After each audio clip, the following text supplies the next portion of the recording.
Assalamualaikum, selamat pagi Malaysia, salam sejahtera Asia. Bertemu kita sekali lagi untuk hari yang baru, minggu yang baru, hari Isnin, barangkali hari minggu yang terakhir untuk bulan Februari 2021.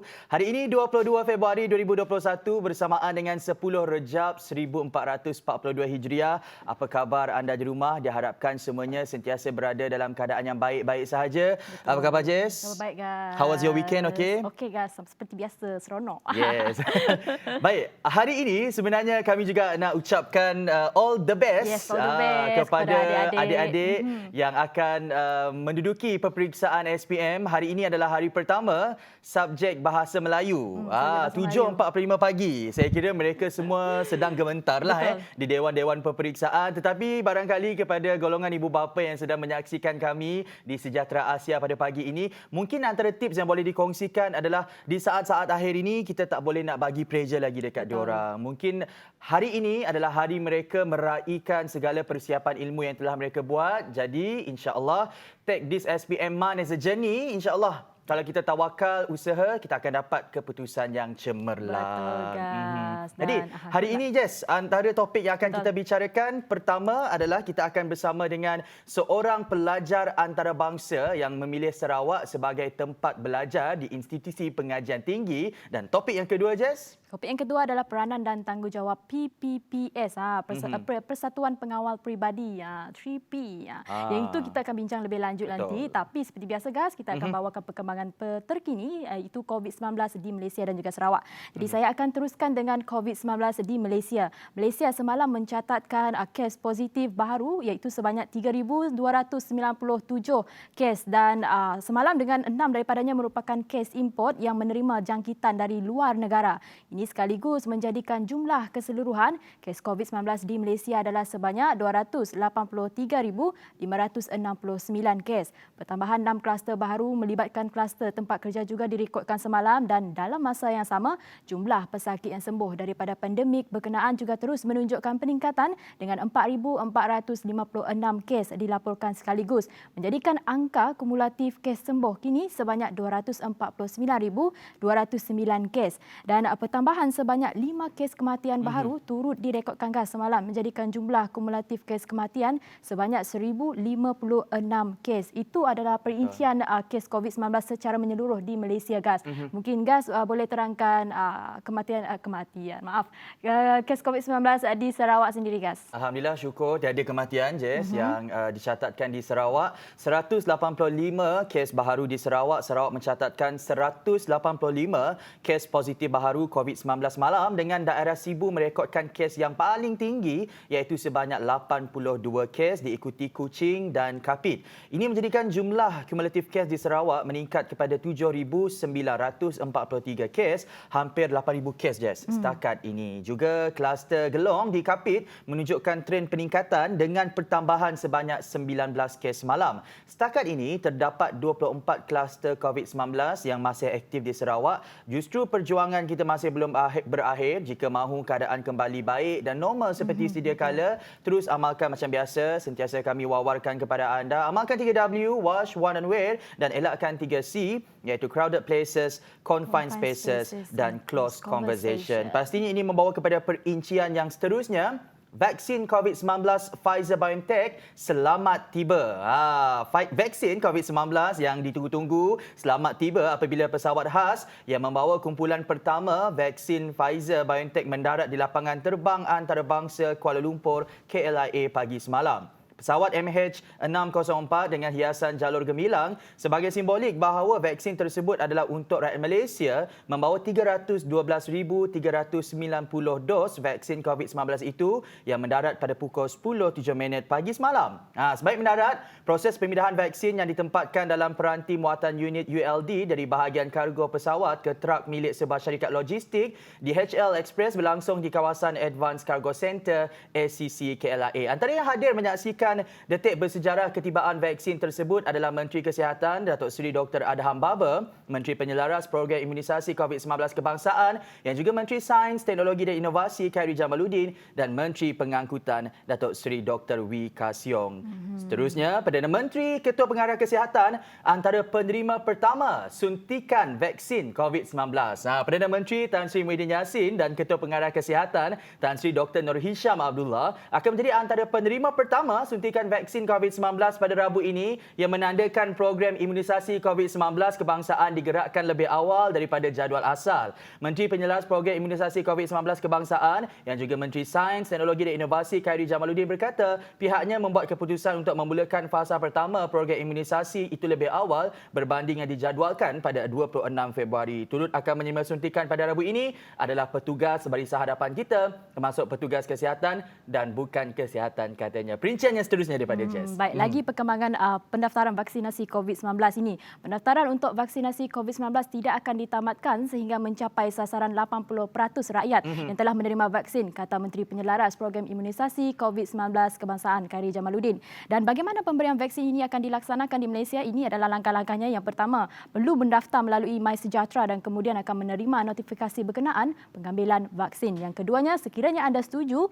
untuk menerima vaksin, anda diminta untuk mengisi borang persetujuan bertulis. KKM akan menetapkan jenis vaksin yang bakal diterima oleh pendaftar dan untuk pengetahuan, pemberian vaksin ini adalah percuma bagi mereka yang berumur 18 tahun ke atas gas. Gas pun layak, saya pun layak. Ya, semua orang layak. Betul, jadi semua terus layak. berikan kerjasama. Betul. Maka dengan itu anda akan menerima 2 dos vaksin daripada jenis vaksin yang sama. Jadi kami berharap perincian ini sedikit sebanyak membantu untuk meningkatkan pemahaman anda semua, masyarakat berkenaan proses penerimaan vaksin COVID-19 ini. Fasa pertama 27 Februari, Betul. fasa kedua di penghujung bulan Mac dan insya-Allah kategori yang seterusnya akan diberikan vaksin ini di sekitar bulan Julai dan selewat-lewatnya pada September 2021. Itu sebenarnya sedikit mengenai vaksin COVID-19 yang kami bawakan kepada anda pada hari ini. Terus budayakan norma baharu, sama-sama kita putuskan rantaian COVID-19.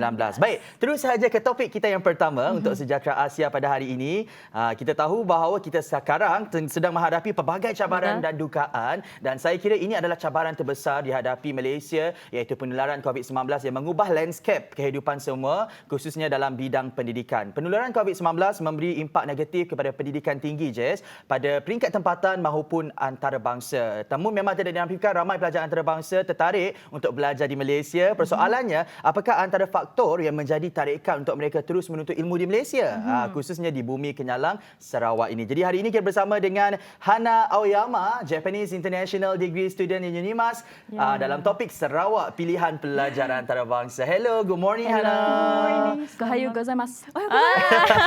Is that correct? Yeah. It's perfect. Wow. How are you? I'm very good. Hari ini mungkin kita nak belajar bahasa Jepun daripada Hana ataupun Hana boleh belajar bahasa Sarawak daripada kita di Sejahtera Asia pada hari ini. Okay, Hana, maybe you can share with us why do you choose to study in Sarawak? All right. For me, diversity of Sarawak is very attractive, and then because I can learn more about Malaysia, and then the nature also, is very for me that all the nature, the mother nature in Sarawak is very attractive, another attractive part as well. So far, I think I made the best decision of my life. Best decision to study in Sarawak. Yes. Okay, maybe you can share also what was your first thought or perception about Sarawak? All right. The first time I sampai airport, from that time I felt that people are very different. Okay. People are very warm and open-hearted, and I think that warmth of people makes me feel, oh, this can be my second home. And People in Malaysia is very friendly, right? very. Yeah. So may I know how long have you been here actually in Malaysia? 2 years has passed this year. 2 years and tadi saya perasan boleh cakap bahasa Malaysia sikit Bahasa Malaysia sampai. sikit. 2 years and how is it so far? I love it. I don't need to go back to Japan. Wow. Dah tertarik dah dia guys. So apart from bahasa Malaysia, what are other local language that you have learned? Since my housemates are Krabi, Kayan, Ibam, Bidayu, Okay. and Sabahan, I learned little by little. Little by little. I cannot remember a lot lah, but Oh, so you've got a lot of friends from many of other races, Yeah, right? yeah. Wow. So Yeah, how do you stay impressive. connected with your friends and families in Japan? Because we know now we are facing COVID-19 pandemic. So how do you stay connected with them? just phone call lah, just phone call and texting. But yalah, I miss them lah. Oh, maybe you plan to visit them once the pandemic over? Hopefully, once I finish the degree, hopefully I hope I can visit Yeah, them. hopefully. Okay. Hana, may I know why did you choose Malaysia as your place of study, and then what is the main difference of studying here as compared to your country, as Japan? Oh, actually, university in Japan is called life. Summer vacation of life means it's not that hard. We don't have to study much. So that here in Sarawak, like Unimas, they study very hard. They are very passionate to study, passionate to learn. That's the very different part. Yeah. Okay. Just now you said you already study a bit on Sarawak languages like Iban, Bidayo. Maybe you can tease a bit.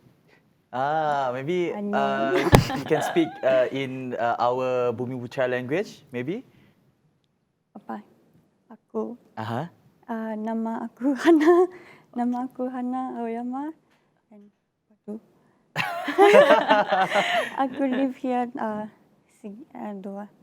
dua tahun. Yeah. Already sudah 2 tahun. It's not easy Yeah. lah. Baru 2 tahun. 2 years, right? Yeah. It's not easy to macam master bahasa di sesebuah negara itu. Tetapi disebabkan cinta kan dengan bumi Kenyalang ini, dengan Sarawak ini, Hana dah sedikit tahu beberapa perkataan. Bukan saja dalam bahasa Melayu, juga dalam beberapa bahasa bumi putera Guys, kita. tahu tak bahasa Jepun? Bahasa Jepun, saya tahu Konnichiwa? Moshi. Konnichiwa.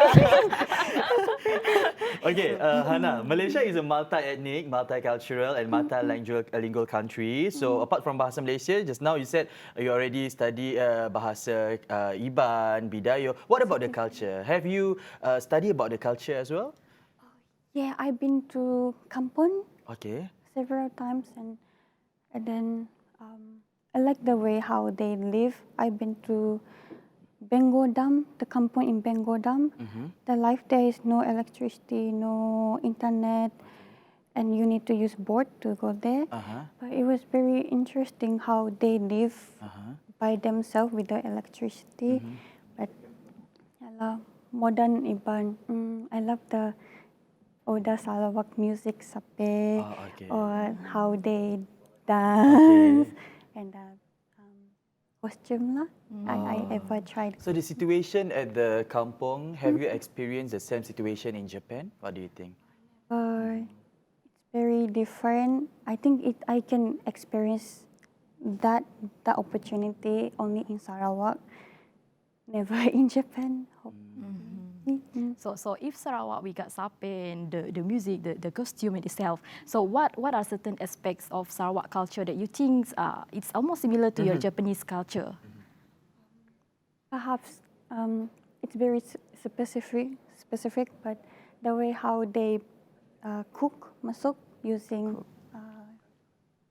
bamboo shoot, yes. like ayam pansu. Sometimes we use bamboo as well. Wow. And the way how welcome people in the house when guests come to house, how they sincerely welcome guests. I think it's the similar part of You guys. Hana ini cantik orangnya Cantik. sebenarnya. Jadi lepas ni kita nak tanya ada tak boyfriend dekat Sarawak ni? Tak adalah.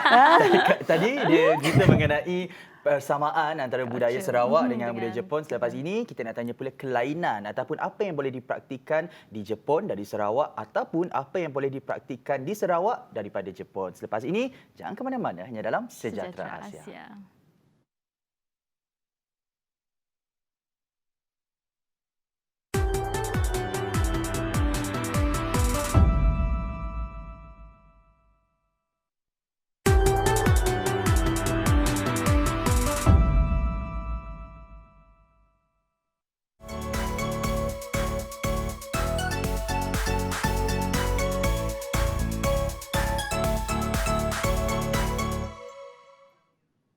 Kembali lagi dalam Sejahtera Asia dan kita masih dalam topik Sarawak, pilihan pelajar antarabangsa. Apa faktor tarikan yang menjadikan mereka untuk memilih Bumi Kenyalang ini sebagai tempat belajar mereka? Jadi kita masih lagi bersama dengan Japanese International Degree Student UNIMAS, Hana Oyama. Okay Hana, how old are you actually?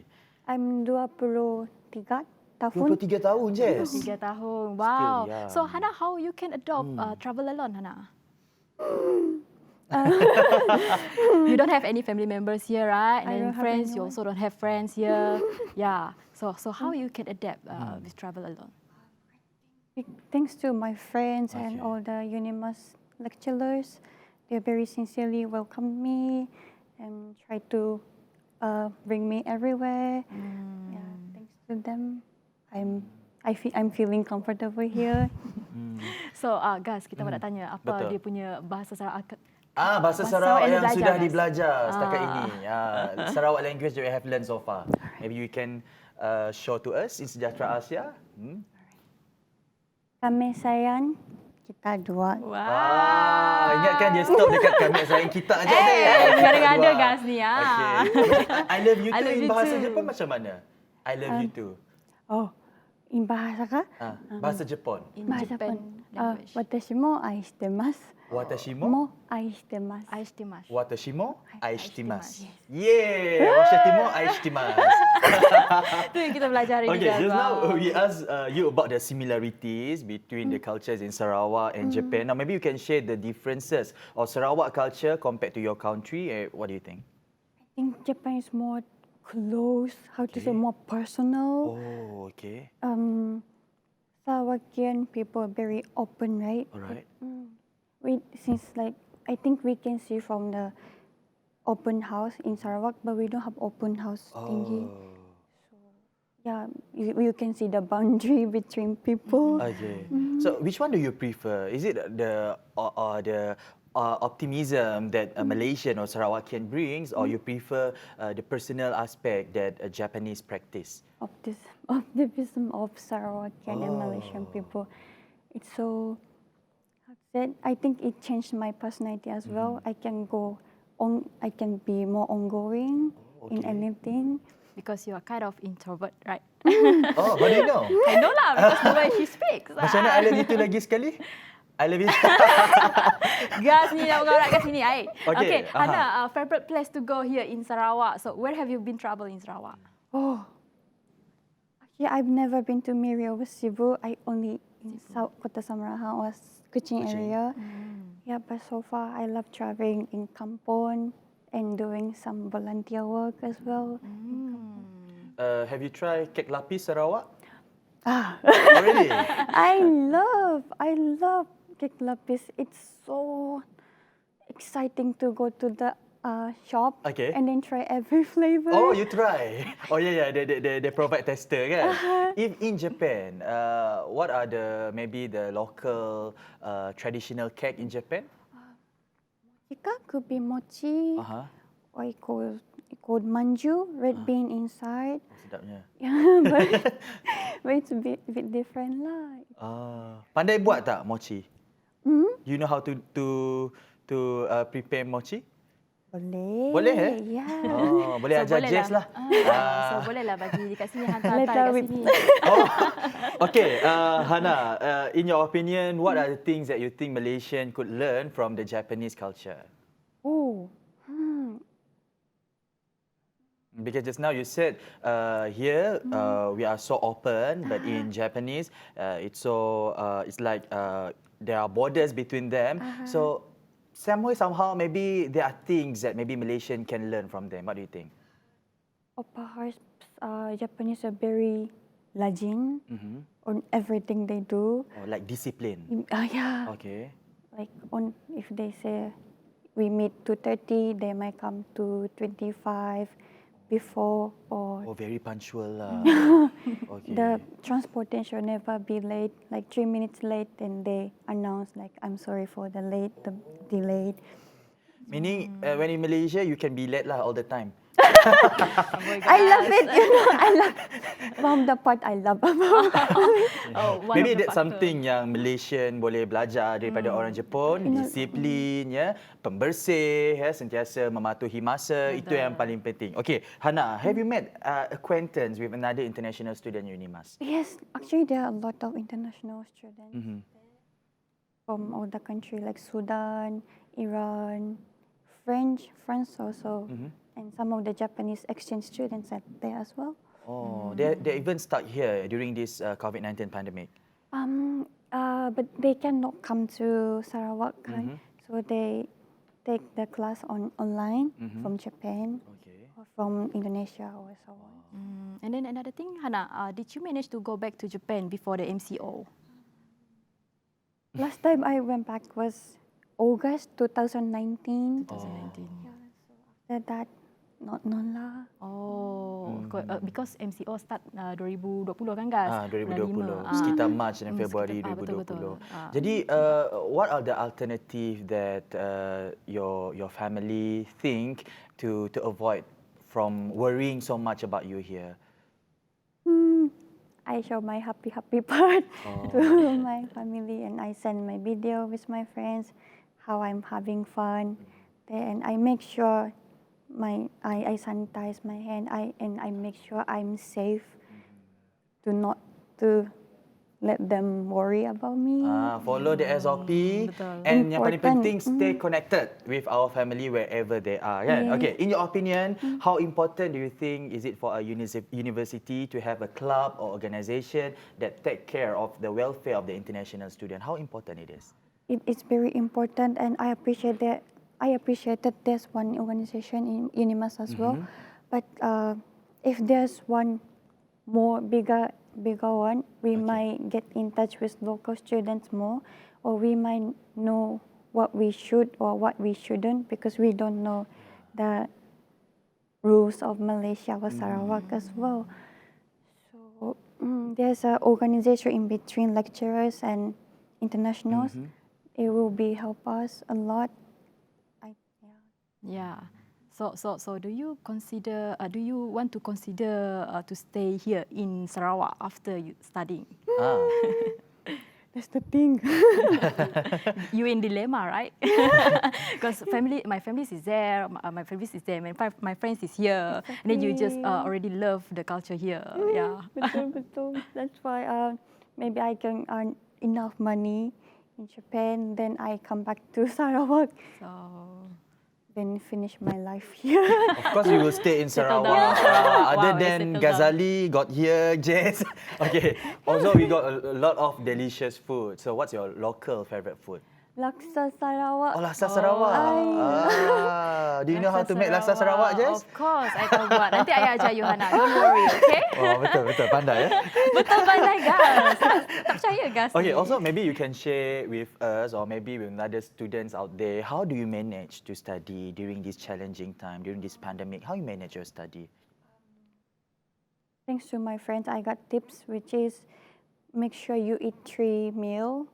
Okay. Don't skip your breakfast, and make sure to get fresh air, and to set the time that you can watch phone. It's very important because otherwise you might discuss with your classmate until 1 a.m. or 2 a.m. Indeed, it told on me as well. So set your own rule or routine to not stress out. That's very important. That's what I learned. So you are prioritizing your mental health. Yeah. What time usually you sleep at night? During semester, I slept around 1 a.m. 1 a.m. Yes. Even Japanese sleep at 1 a.m. je. Dah tahu kan? Since I came to Sarawak, I sleep very late. But yeah, and I woke up around 7 ka or 6 ka for the online class. Wow. Yalah. Time management tu penting, right, Hana? Okay, last but not least, what do you want to say maybe to all international students who still staying in Malaysia right now and could not return to their home country due to this Or pandemic? maybe to your families. I know it's very hard, but this hard time will shall pass, and we are getting stronger because of this experience. I hope you don't give up and please tell whatever you feel to your friends or your family. And make sure you contact with your family and kita jaga kita.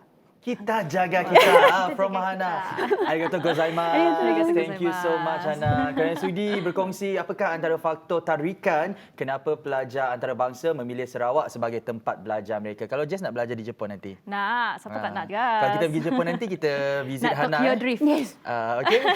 Jadi Jalan-jalan. jangan ke mana-mana. Selepas ini kita akan bersama dengan tetamu yang seterusnya dalam topik mengenai pengawal pribadi, kepentingan peranan mereka ini. Jadi selepas ini jangan ke mana-mana, hanya dalam Sejahtera Asia.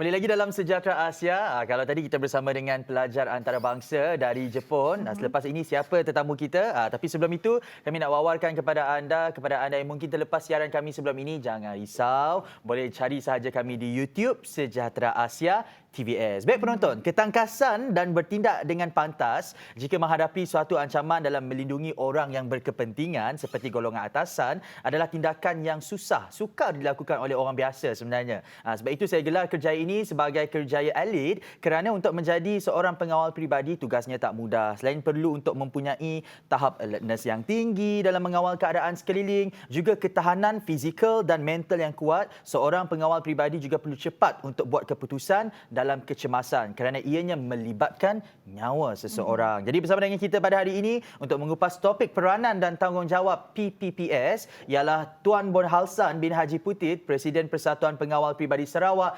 PPPS. Assalamualaikum Tuan. Waalaikumsalam warahmatullahi. Baik, juga bersama dengan Tuan Bon Halsan adalah Wan Hamizul iaitu Ahli Majlis Tertinggi Bahagian Media untuk PPPS. Selamat datang. Selamat datang. Okey, baik Tuan Bon Halsan. Tuan Halsan merupakan seorang bekas pelajar dalam jurusan Business Admin, Jess. Wow. Ya, betul. Apakah yang telah mendorong Tuan Bon Halsan untuk berkecimpung daripada Business Admin ke dalam bidang ini? Okey. Yang sebetulnya saya adalah pemilik kepada dua syarikat security, Okey. daripada iForce Security Sarawak Sdn Bhd dan Formgate Security Sdn Bhd, di mana company yang berdaftar dengan KDN yang tuan-tuan dan maklum adalah berkaitan rapat dengan pengawal pribadi secara amnya. Ini kerana syarikat security adalah pembekal senjata. Betul. Yang biasa kita tengok kebanyakan pengawal dilengkapi senjata untuk melindungi pengusaha negeri dan VVIP yang memerlukan. Rejim latihan tu, sebab kita tahu rejim latihan untuk kerjaya ini saya kira pastinya sangat mencabar Tuan. Jadi dalam Persatuan Pengawal Pribadi Sarawak, agak-agaknya berapa lama tempoh latihan yang harus dijalani oleh seseorang individu sebelum melangkah ke pekerjaan yang sebenar sebagai seorang pengawal pribadi profesional? Berapa lama agak-agaknya? Okey, mengikut garis keselamatan yang telah ditetapkan Kementerian Dalam Negeri, seorang CBG atau dikenali Certified Bodyguard harus menjalani kursus selama 1 jam, Okey. iaitu persamaan 5 hari 4 malam. Namun di Sarawak kami hanya menganjurkan kursus asas, iaitu meminimalkan kepada 3 hari dan 2 malam sahaja. 3 hari 2 malam. Ya, tapi secara khususnya kami dengan jadual yang padat dan modul yang sama tarafnya yang apa yang modul CBG Okey. lakukan. Dan kebanyakan peserta kursus kami 3 hari 2 malam tu hanya dibenarkan tidur hanya sekitar 2 atau 3 jam sahaja. 3 hari 2 malam tidur sekitar betul. 2 hingga 3 jam sahaja. Ya, betul tuan. Okey, maksudnya bentuk latihan itu pasti sangat mencabar lah. Memang agak mencabar tuan, sebab mengikut modul yang standard daripada Kementerian Dalam Negeri, memang secara fizikal dan mental mereka adalah harus diuji sedalam-dalamnya agar menepati cita rasa Keperluan semasa bila keperluan mereka masa, bekerja nanti. Yes, Fizikal principle. dan mental. Kita nak tahu juga bentuk latihan ataupun contoh latihan yang mencabar yang diberikan kepada peserta-peserta ini nanti. Latihan kebanyakannya tuan, kami menitik beratkan mental. Okey. Mental. Okey. Boleh dikatakan fizikal hanya 30% saja, tapi kami menitik beratkan mental sebab kebanyakan pengawal pribadi masa minimum mereka bekerja adalah sekitar 12 ke 16 jam. Itu minimum. Yes, 12 hingga 16 jam. wow, lama tu. Kalau normal selalunya kebiasaannya hanya 8 jam, Ya, 9 betul. jam. Ya, betul. Okey. Maksudnya dekat sini dia punya faktor fizikal tu tak dititik beratkan sangatlah. Maksudnya tak perlulah badan sado ke apa ke, tak perlulah ya. Yang tu tak. Kena Jadi tak mental yang sebenarnya, kuat. ya betul. Mental yang kuat. Namun di dalam masa sama kami menetapkan SMD, TTS, tempur tanpa senjata. TTS, tanpa senjata. dibiarkan tempur tanpa senjata. Kami mengalakkan yang seperti mereka terlibat kepada silat, lepas tu katedo, martial art lah maksudnya tu. Ya. Kalau ada martial art sendiri, pengalaman sendiri, itu lebih baik. Itu adalah bonus bagi Bonus, seorang bagi Wan bodyguard, Hamilu ya. sendirilah, nak tanya juga, ada ahli yang terdiri daripada golongan wanita setakat ini? Ada, banyak. Ada? Banyak, nang banyak. Oh, Setakat tu ada dalam lebih daripada 10 orang lah. lebih daripada 10 orang. Lebih daripada 10 orang. Dan bagaimana permintaan terhadap pengawal peribadi golongan wanita ini? Adakah permintaan untuk mereka juga tinggi? Setakat tu boleh lah, boleh. Hmm. Nak kata tinggi ya sih, berapa tinggi sebab kita tu Sarawak masih benda tu masih baru nak. Okey. So banyak orang mesti tahu benda tu yang ada di Sarawak. Cuma di Semenanjung benda tu dah lama dah. Di Sarawak je benda tu masih baru. So banyak belum tahu di Sarawak tu ada Persatuan Pengawal Pribadi Sarawak. Okey, Tuan Boh Hassan, berapa orang ahli yang sudah berdaftar di bawah PPPS setakat Okey, ini? setakat 2020 kami mempunyai 800 orang ahli seluruh Malaysia dan 90%-nya adalah penduduk negeri Sarawak. Okey. Keadaan dan masa sama kami mempunyai ahli terlatih seramai 337 orang.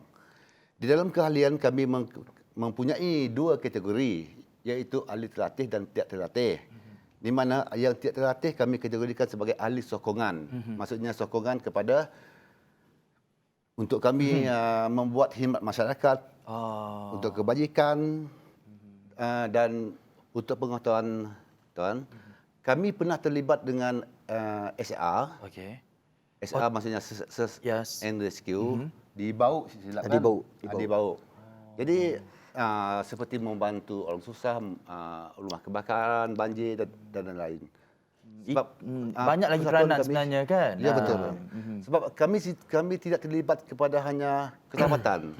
Betul. Ya, sebab kami menitikkan kebajikan.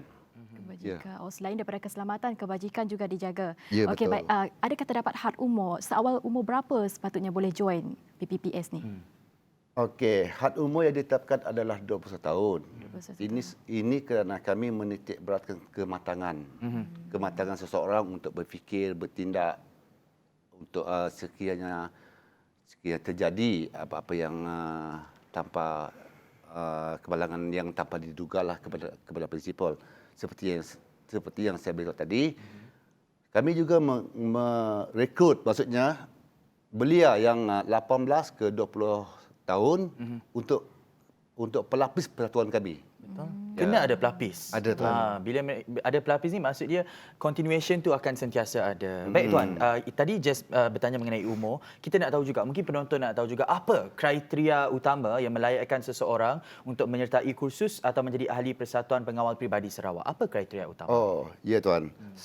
Sememangnya bebas jenayah. Okey, bebas jenayah. Tiada rekod jenayah atau rekod jenayah masa lampau. Okey. Sebab yang itu memang telah ditetapkan oleh Kementerian Dalam Negeri dan tidak pernah terbabit dengan aktiviti pelampau atau aktiviti penentang kerajaan, tidak pernah bersubahat apa-apa kepada sindiket, aktiviti dadah, dan paling penting seseorang itu harus berazam ke arah memajukan kemahiran diri, menerap etika budaya kerja sihat dan pelaksanaannya. Itu yang paling penting. Ya, itu Dan yang betul. bagi Wan Hamiru sendiri, mungkin adakah penyertaan ini juga terbuka kepada bekas tentera, polis, pengawal keselamatan atau ahli profesional lain yang telah bersara? Ini terbuka kepada semua. Terbuka kepada semua. Sekiranya masih berkhidmat ataupun dia dah pencen, semua kami orang akan buka semua lah. Kepada semua. Semua. Mungkin kepada mereka yang nak ambil secara part time ada juga? Part time untuk kursus memang tidak part time. maksudnya. Tidak ada. Tidak ada. Memang kesemuanya adalah untuk full time lah. Full time. Okey, bagaimana dengan jumlah yuran?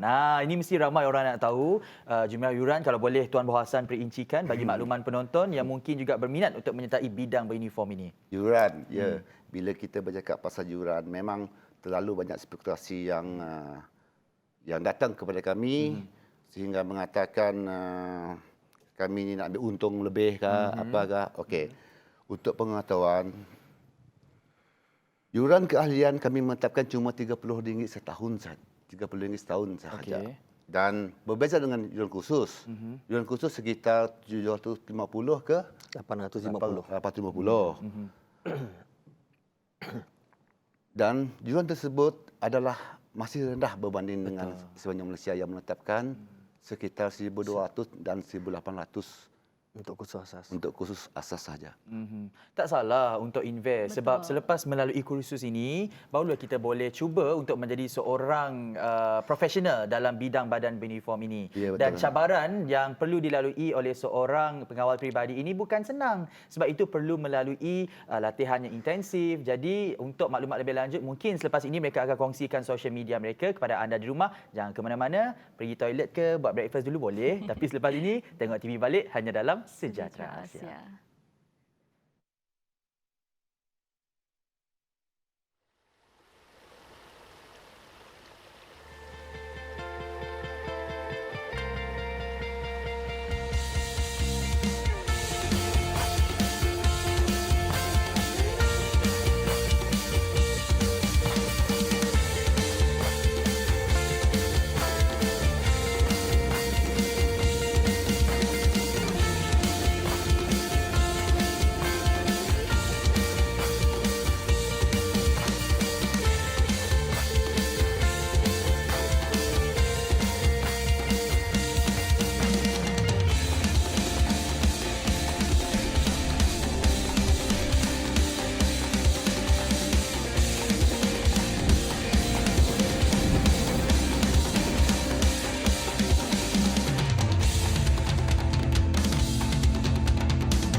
Baik, semua kita masih lagi bersama dengan Tuan Boh Hassan dan juga Wan Hamizul untuk membincangkan peranan dan tanggungjawab PPPS ni. Baik, Tuan Boh Hassan, kalau latihan pengawal peribadi ni, adakah latihan ini dilakukan sama seperti latihan komander?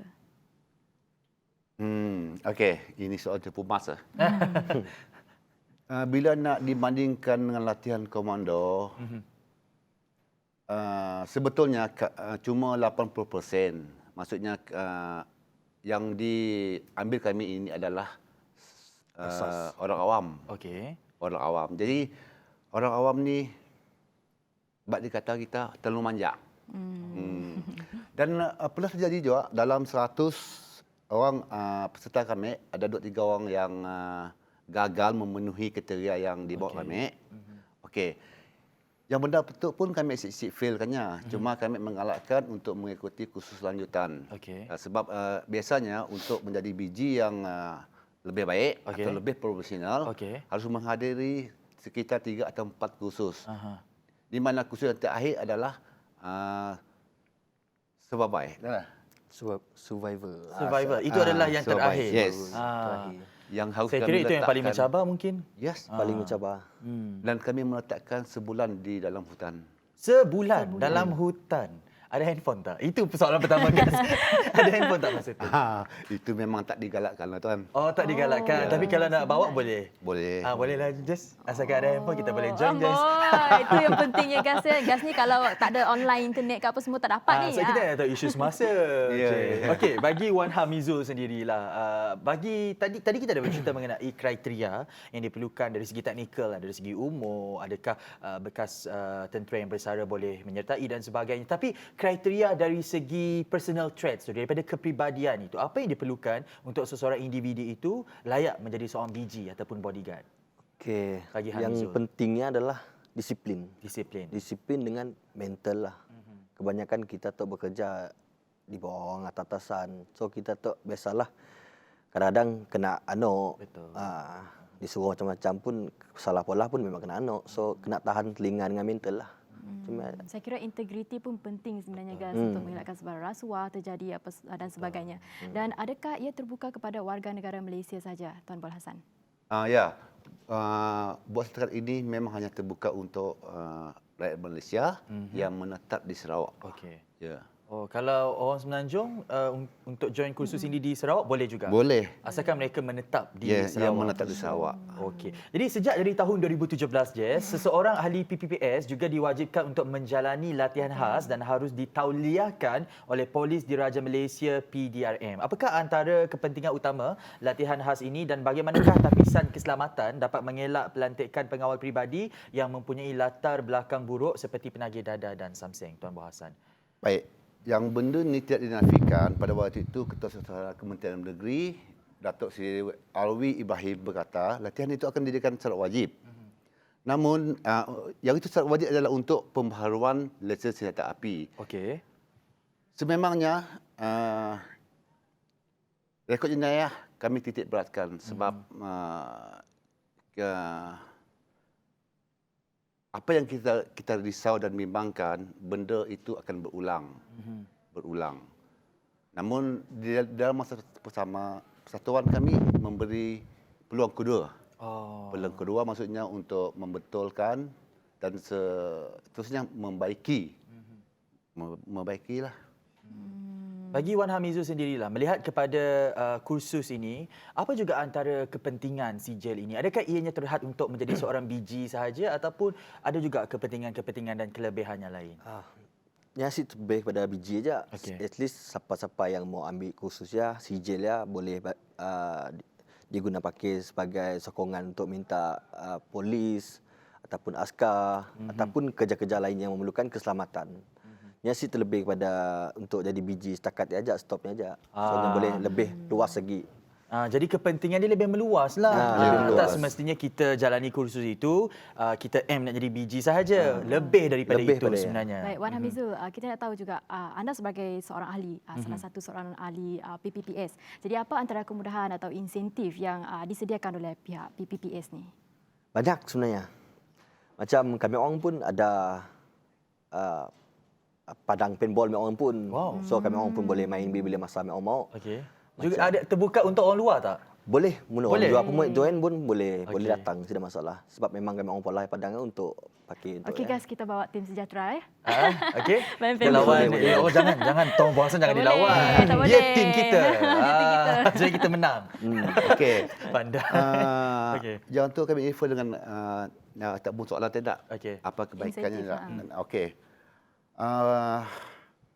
Persatuan kami, macam persatuan lain juga lah, berusaha untuk menyediakan peluang pekerjaan, permintaan daripada individu yang memerlukan perkhidmatan, dan pada masa hadapan kami mempunyai perancangan untuk menyediakan insurans berkelompok, insurans berkelompok untuk ahli-ahli yang berdaftar dengan kami. Ya, itu adalah untuk kebajikan ahli-ahli kami, insyaAllah. Bagi Wan Hamizul sendirilah, salah satu kepentingan pengawal keselamatan pribadi di negara ini dilengkapi latihan sewajarnya adalah juga untuk menjadi mata dan telinga kepada anggota polis dalam mencegah jenayah. Komen Wan Hamizul. Yang lebih kurang macam ni lah. Susah. Macam ni lah. Sambil kita jadi pengawal pribadi, sambil juga kita nolong apa-apa yang patut mengenai kesalahan-kesalahan undang-undang. So kita boleh prefer dengan PDRM lah. Macam ni lah. Baik Tuan Bol Hassan, bagaimana anda sendiri mengawal penyalahgunaan kuasa dalam kalangan ahli PPPS ni? Sebab susah nak kawal ni. Sebenarnya banyak rasuah terjadi dan sebagainya. Penyalahgunaan kuasa penyalahgunaan kuasa tu memang signifikan lah. Ada ahli-ahli wilayah dah khusus dengan ngesobesnya, dengan sokatnya, akan betul biji yang berdaftar apa semua. Yalah, tapi benda tu pun berlaku di mana-mana agensi sebenarnya. Okey. Mana-mana yang terlibat dengan jenayah dan benda salah tak salah. Betul. Dan pihak kami memang akan berkompromi lah. Akan dibuang di Yang salah tetap salah dan saya kira integriti yang ditonjolkan oleh PPPS ini sangat tinggi dan apa yang penting mereka menyediakan latihan. Mana latihan ini adalah platform untuk mereka cuba untuk bekerja secara profesional dalam bidang beruniform ini. Mungkin yang terakhir sekali kita nak tahu juga komen dan pesanan Tuan Bol Hassan kepada mereka yang layak di luar sana dan berminat untuk menyertai profession ini sebab ada antara mereka yang mempunyai stigma. Mereka yang dalam bidang ini macam Mak Gad sahaja, Pak Gad sahaja yang berpacak di bawah panas dan sebagainya. Ubah stigma mereka dan apa pesanan Tuan kepada mereka? Okey.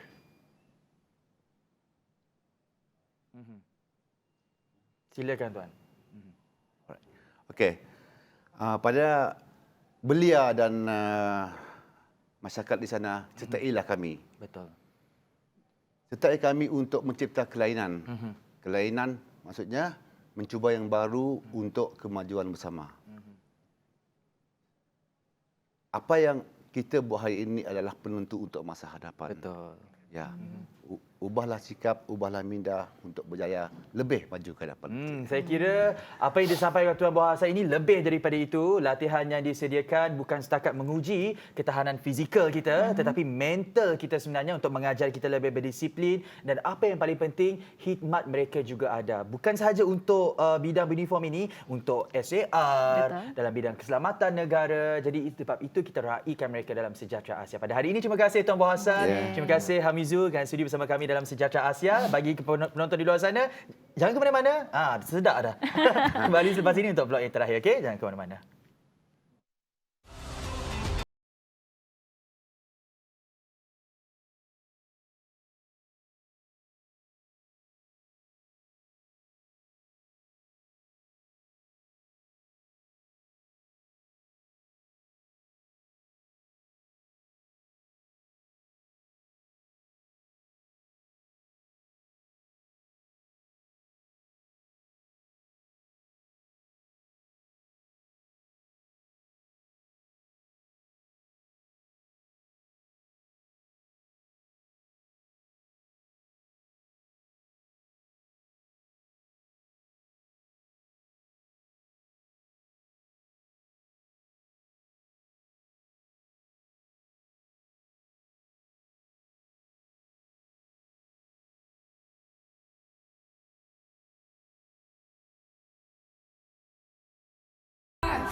Free your worries. Go cashless. Get rewarded. Sarawak Pay, towards cashless lifestyle.